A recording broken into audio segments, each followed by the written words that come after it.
Welcome back. It's still the morning brief on Channels Television. It's the second day of the year, and we're off to a bright start. Let's talk politics now as we welcome the National Publicity Secretary of the People's Democratic Party, Mr. Imi Ememobong, who joins us virtually on the program. Mr. Ememobong, good morning and Happy New Year to you. Good morning. Happy New Year to all of you. So the last time we had you on the show, we were talking about the defection, I believe, of the River State Governor to the All Progressives Congress. We've had another defection from your party since then, the Governor of Taraba State. And today we're talking yet another.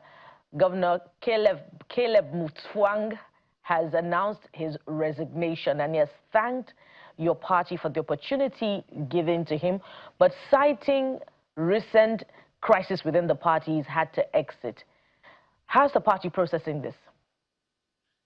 Well, as usual, nobody is happy to lose anybody, especially politics being a game of numbers. But when reality comes through and people take the decision that the Constitution and the law empowers them to take, then you have nothing. But, you know, there are usually two methods of balancing things or looking at things. You're either going to look at it legally or morally. So while it is legally permissible to do so, it speaks to the morality of the people who also are taking the decision. But looking at it frontally, the party is not happy about the state of affairs, which is why the Turaki-led administration is doing all within its power. We've been having meetings with people, but you know, it's about what you see, and I can't control what a person sees. What the person sees may be very far from what reality would be, the ability, the faith of the person to walk through a process. There are people who are fair weather friends. And so when you come to that point where people say, look, I can no longer go with you, what do? We are building a Gideon's army, if you remember. It's not about the numbers eventually, it will be about the people who believe, which is why it's a rebirth process for us.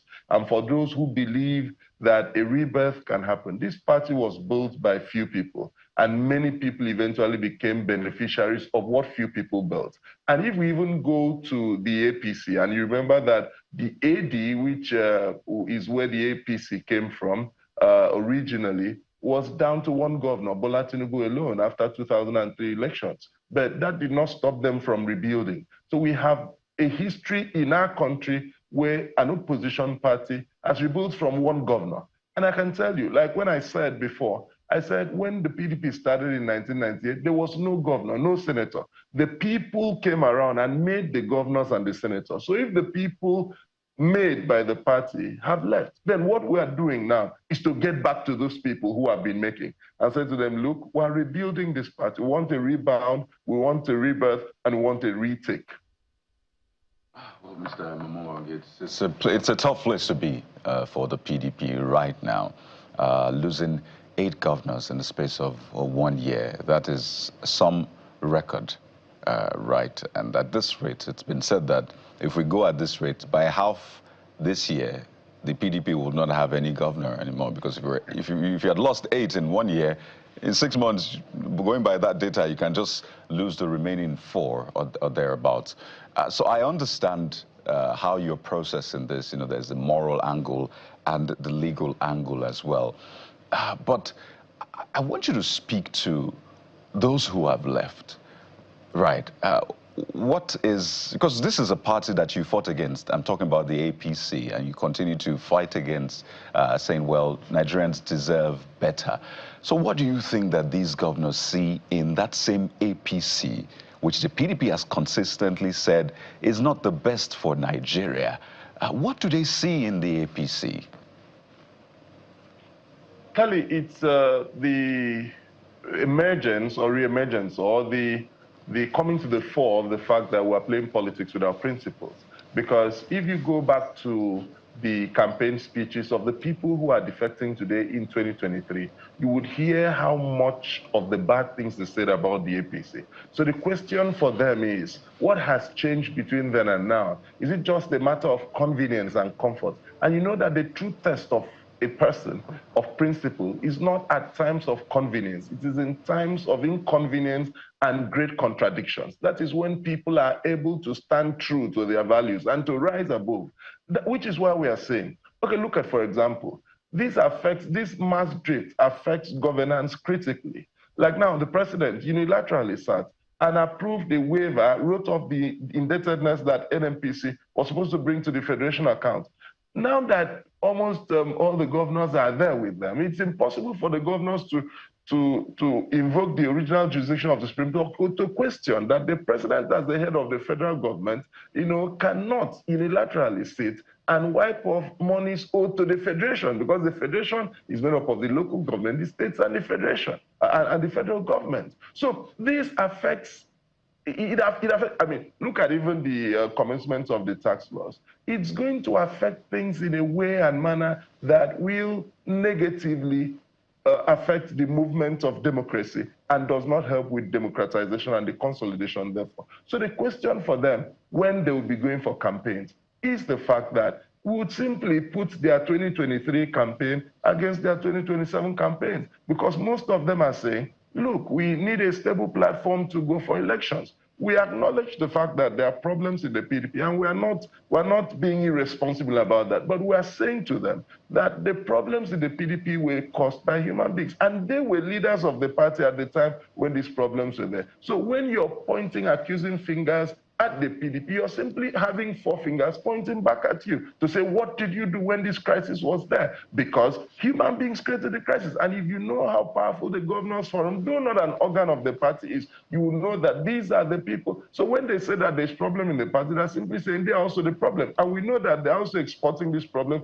to wherever they are going to. So it's a matter of convenience. It's a core morality issue which speaks to the capacity of these people to hold on to values. Again, in 2023, how many of these people would have received a ticket from the APC? How many of them would have been touched with a 10-foot pole? When you go back to how they emerged, the struggles, this is a party that stood by them irrespective of their personal crisis. Some of them had personal crises. Some of them had to defend their certificates in the courts with senior advocates of Nigeria. Some of them had to defend their age declaration in court. But the party stood firm. So the same party that stood firm with you when you had cancer is the party you're running away from that now has pneumonia, which is treatable. But this party stood through, and despite the pressures for some of them, there were court judgments to change them, the party stood firm. And at the end, they obtained the tickets of the party and ran. The painful thing for us is that these people forget that the certificate of return that they carry, after their name, it carries the People's Democratic Party. So in good conscience, when they look at that certificate of return, which they should be looking at, because it is the mandate, their faces were not on the ballot. It was the logo of the party that was on the ballot. So, and Mr. Momomo, do you think that they made grave mistakes, these governors, 8 of them? Absolutely, and I'm sure that in 2027, when the results come, they will have regrets as a permanent reminder to the fact that principle is good for people to hold on to. Mr. Memobong, I think the bigger question now is how well the party will stand in the most important hour, and that's the hour ahead of the 2027 general elections. As it is, INEC has refused to recognize the Turaki-led faction of the PDP. So the bigger question is, how will your party then present a presidential candidate ahead of the 2027 general elections, and indeed other candidates at the governorship level, at the National Assembly level?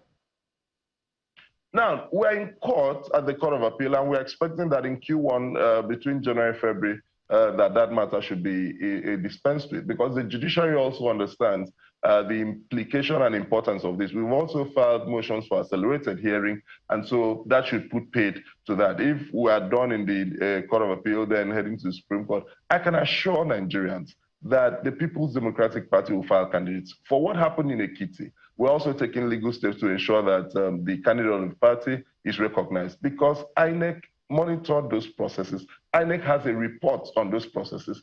INEC knows who the candidate in Ekiti is. They're only hiding under the fact that, oh, because we're in court and they cannot have the candidate being transmitted by a letter with the national chairman and secretary signing. And we don't have issues with that, but we're approaching the courts to ensure that the candidates in Ekiti and Osun will stand. The assurance to Nigerians is the fact that we are passing through a rebirth process. And this rebirth process is painful, but we are rebuilding along the lines of value. Because in the process of our growth from 1998 till now, a lot of the people who came through, we must also acknowledge the fact that imposition and anti-democratic practices had taken root within our internal democratic processes, which have landed us. And incidentally, the beneficiaries of this wrong are the people who are pointing the fingers today. And which is why our administration is looking inwards to say, can we ensure that the will and voices of the people within the party will be heard? And that is what we are working on, to say that never again would imposition happen. Because if the processes that birthed candidates were processes that had the people speaking their voices, the quantitative people, not just the qualitative people. Because what has happened now is the exit of the qualitative voices, while the quantitative voices are still around. But now we're ensuring that there is a clear balance between the qualitative voice and the quantitative voice, where the voice of an ordinary member of a party would also be heard, while the voice of a governor, senator, House of Reps member is also heard, so that people will have that belonging. After all, our party is the People's Democratic Party, which is why we are rebuilding along the lines of getting back to the people. That is why you see the widespread consultation, getting back to rally the base of the party to prepare. Because when the judgment comes, we must be prepared to go to the polls to present candidates that are not just credible, but candidates that will win elections again. And will that candidate perhaps be the Oyo State governor in 2027? The Oyo State governor has not, I saw the interview where he said he is ably qualified to be president. He has stated his position. When it is time for presidential nominations, people will come up and declare their interest. If he declares his interest, like he said, he's qualified, the party will look at it. Many people, there are consultations, many people have been speaking to the party about their interest in running in 2027. But what we need now is to first build a party, build a platform, because you cannot put something on nothing and expect it to stand. Every presidential ambition must stand on a solid base of a united party, the unification of the party, the casting of the platform, and which is why you know that even in building, you spend a lot of time to make sure that the substructure is solid so that it can carry the superstructure. A party that must produce the next president, not just producing president, because for me, this election is not just about producing a president, producing governors. No, it is about democratic values, that at this point of our democratic existence, democratic values should become normative. It should not be imposed. It should become normative, that people will see and naturally be drawn to democratic values. And so that is where we are building. So we are spending a lot of time to ensure that we set the substructure strong enough, capable of carrying not just electoral victory, but delivering economic benefit to the people of this country. All right, Mr. Momoh, I want you rather to help us understand the organogram of a PDP as it is right now. And I'm talking about the different factions within it. Because if you check the INEC website, for example, you see the national chairman, still Ambassador Elia Omar Damagum, the national secretary is Senator Samuel Anyawu, and it goes all the way. So help us understand, because we have the FCT Minister Wike's side that has the Abdurrahman Mohammed as chairman. We have your side that has Turaki as the chairman. There's also Umar Damagum somewhere. I mean, I don't know whose side he's on, maybe your side or right in the middle. So please, for the sake of clarity and for Nigerians who are trying to understand what this animal is, help us understand the organogram on both sides. All right, clearly, you know, there are facts and there are the operation of law. So in fact, as we speak, the party machinery, all the organs of the party, even the administration of the party responds to the Turaki-led administration.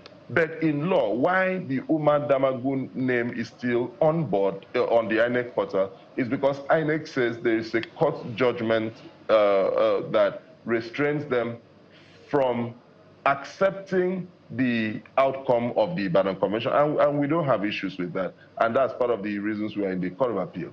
But in fact, in reality, and there are facts in existence need not be proven. In reality, the administration of the party is under Turaki SAN. Now, you recall that people, if you backtrack to how all of this started, was that there was a valid meeting of the NWC that suspended Anyanwu, Ajibade, and the National Organizing Secretary. And they now purportedly thereafter start to suspend the other people. And the case in SDP has shown that it is not the business of INEC to determine who the leader of a party should be. And so what INEC is saying, what that judgment says is that whoever the party, that the internal affairs of the party remains non-justiciable to the court. But where are we now? We are where the Court of Appeal judgment would determine whether the Federal High Court in Omotosho's case or in the Omotosho judgment or in Laifu had the jurisdiction to have, because they said they were in Omotosho's case, he made judgments and pronouncements on INEC, but the brunt was on PDP, which eventually still had jurisdiction on matters that the Supreme Court has said are non-justiciable. Now, so when you come to that fact, you see that the party, as we speak, in its operationalization, daily operationalization, is clearly under the leadership of Turaki SAN. Damagun had handed over with his entire NWC intact, had come to hand over to Turaki SAN, and the pictures are there. So there, in fact, in real life, in reality, there is no argument as to who is in control of the PDP, who the state chairman respond to, who the BOT speaks with, who the National Assembly caucus interacts with, who the governors forum interacts with. I mean, people can have a committee of friends, and in any case, the convention had expelled us. But I mean, they still, assuming they're not even considering that they were not expelled, they have the right. I can have Inyemobong and friends in the PDP, within the PDP. And we can hold our opinion, but that opinion cannot in reality override what is objective. I mean, the concept of intersubjectivity is what people are trying to bring to play, where a few group of people can just sit and say, look, this is what we think, and we need to foist it on the generality of the people. Democracy, whether internal or external, is a game of numbers, and clearly the numbers here stand with Turaki SAN. Beyond the numbers now, let's look at the structure. We see you, we interact with you as the publicity secretary at the national level of the party, but I doubt that we've been seeing a voice as strong from the weaker group of the PDP, also speaking, issuing statements, speaking to the ruling party on matters of policy, for instance, the tax reforms. The national secretariat of the party, which group of the party is in control of the national secretariat in the Federal Capital Territory, following the resignation of 8 governors from the party and their exit to the APC, who is now in charge of the structures of the PDP and the secretariat of the PDP in those states of the federation. So which group should Nigerians be doing business with in terms of administrative relations with the PDP in these states and by extension at the national level?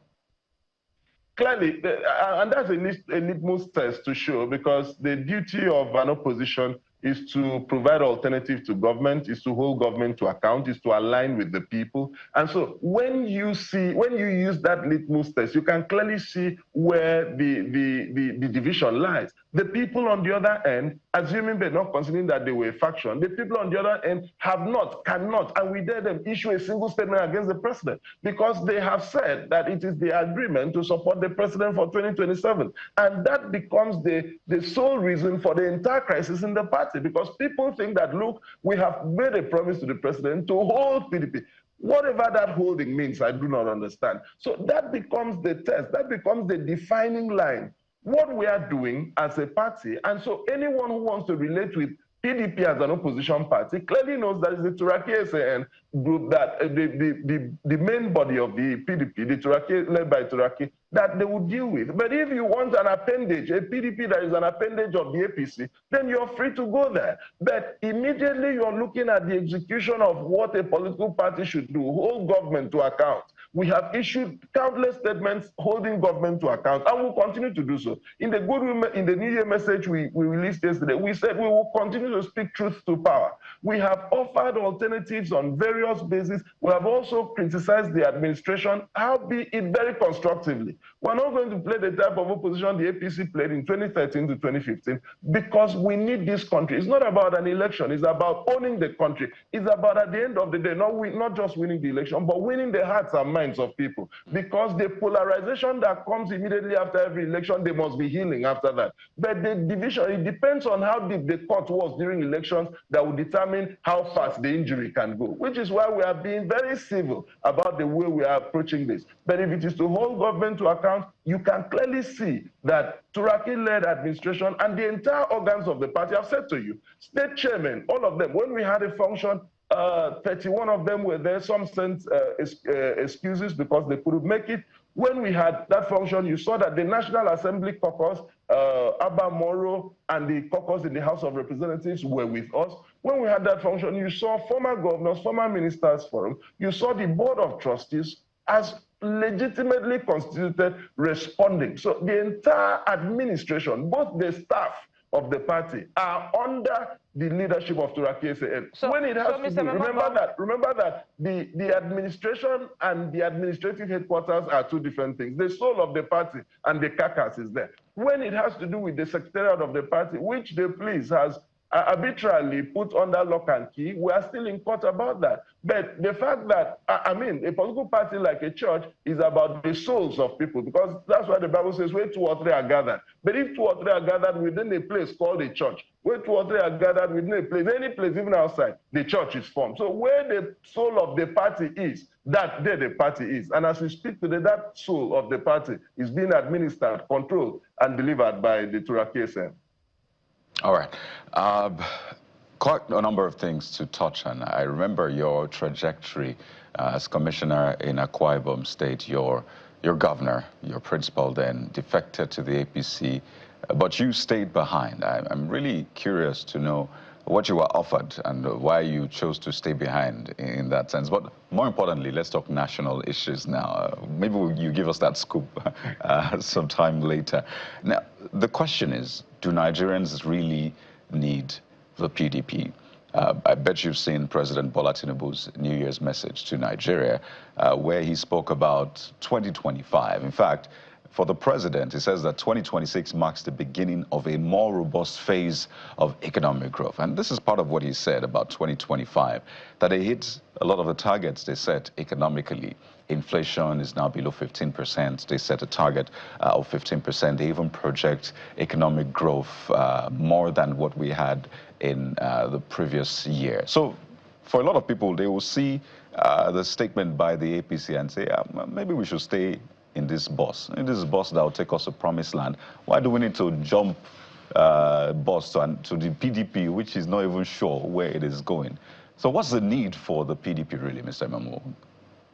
Well, I do think that it's good to be optimistic, but when you're speaking about the economy and you begin to pull up data, you should also tell us the sources of those data so that we could be able to argue with them about the data. Right. If it's the inflation figures, I mean, the MBS releases that consistently, and the last but if you go back to, I'm glad you mentioned the MBS. So if you go back to their Q3, you check Q1 to Q3. I don't know if they've released their Q4 yet. If you go back to Q1 to Q3, you see that even at Q3, the inflation rate was still between 18 and 20-something%.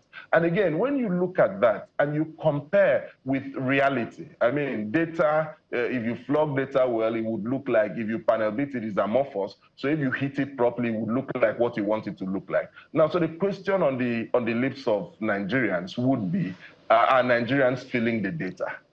I mean, data would be data, but real life economics would be how much. So, for example, how much was a bag of Gary in 2015 before the APC took over? How much is it now? And you can calculate.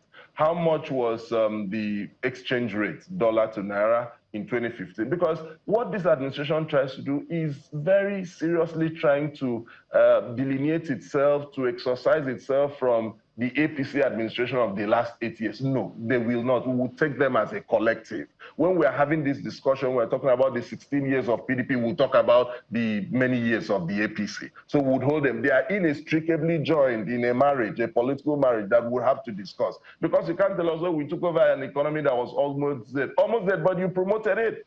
Almost dead. You promoted it in the first term. You saw Nigerians were shouting. You went against the current president was junketing state to state to ensure that even where people were rejecting APC, he made sure that he used his political strategy and stuff to ensure that people won. So we are going to hold all of them to account. So last year didn't look too good. But even as an opposition party, we are hoping that this year looks better. I mean, we are not hoping, we are not like what APC did in 2013. We are hoping that the country gets better so that we can have better politics. We're not hoping things to get bad so that we can talk down on them, no. So, but if it's for last year you would recall that, okay, I mean, look, I remember that I think your television or others went to the market to show people who had issues with, who were complaining about the prices of goods in the market. Yes, the APC is saying the price of rice has reduced between last year and this year. But what was it before you took over? It's critical about that. It's critical that we look at it. So there's no way the economy will be looking good when insecurity is high. People cannot go to the farms. People, the places where people used to farm now, they have to negotiate with bandits before they can have access to. Then it means food is going to be an issue. And you know that immediately inflation hits food, then everyone is having an issue with it. So what are we saying to those issues? Some of you live in Lagos and Abuja. If you look at Lagos and Abuja, look at the rents in Lagos and Abuja and tell me that the people who live in those places have felt good. How much money is coming to them and how much are they spending? At the end of the day, by close of business day before yesterday, what was the balance on the account? So the statistics of economics used by government can look good. That is very high optimism. But what we are saying to the government is we need to listen to the people. The people said, look, the tax you're bringing, we don't even have the law that you started implementing yesterday. We don't have it. So how do you want us to go about it? And about laws, when it needs compliance, trust is a critical element. And remember that representative democracy draws from the fact that we feel that the people in the parliament are our direct representatives. So when they speak for us. So the accumulation of the entire legislature becomes the accumulation and the aggregation of the individual position of Nigerians on a matter. So if the parliament did not input even an adjective in it and you input it, it becomes wrong, and that alone makes that law invalid, because we want to be sure and certain that the laws that we're obeying are not executive orders. The executive orders have their limitations, and so if the executive wanted to impute things, then they should not have taken it to the parliament. But so those are the issues that we hope that the federal government in this new year would listen more to people, will not politicize the economy. I mean, we've come to a point where we must know that the survival of people matters a great deal. Well, I believe we have time to get one more in before we let you go, Mr. Memobong. You talked about the challenges and you questioned the figures, but Nigerians can recall very vividly that in 2015, the rate of disillusionment was just as high at the time, and Nigerians were ready to go for any other option except the People's Democratic Party at the time.